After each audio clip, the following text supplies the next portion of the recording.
Julle, wat 'n nice experience. Ek meen, hoeveel plekke laat toe dat ape net so op jou kan kom sit. Dit was so cute. Ek het nou nie dit toegelaat nie, ek is 'n bietjie banger. Maar kyk net hoe oulik en hulle het niemand seer gemaak nie en niemand was gebyt nie, so dis 'n plus. Kyk net hoe oulik, soos ek love om meerkatte te kyk, soos as hulle net so staan en staar vir jou, dis so cute. So hier kan jy sien, ons is so naby aan die diertjies en die voëls. Daar's letterlik dele waar jy tussen die voël stap, soos net hier. Daar's soos heininge om, maar dis oop. So as jy wil kan jy letterlik aan die voël vat. Ek sal nou nie dit suggest nie, want ek dink nog steeds hulle kan byt.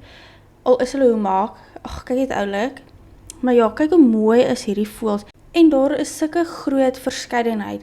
Jy weet mos as jy na ander plekke toe gaan, dan is daar letterlik 2 voëls en 2 visse en elke tweede plek het dieselfde voëls en dieselfde visse, maar hier het ek goed gesien wat ek nog nooit in my lewe gesien het nie en dis so cool, ek moet sê.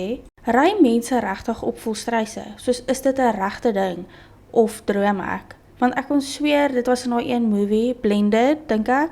Letterlik elke keer wat ek soos na diere kyk of die son sak of plante en al die details sien in hulle, herinner dit my net aan die Here, soos hy het soveel tyd spandeer op hierdie een aapie byvoorbeeld, of hierdie voeltjie, of hierdie blaar met al die aardjies, en dieselfde met elke persoon op hierdie aarde. Ons almal is so uniek en beautiful in ons eie way.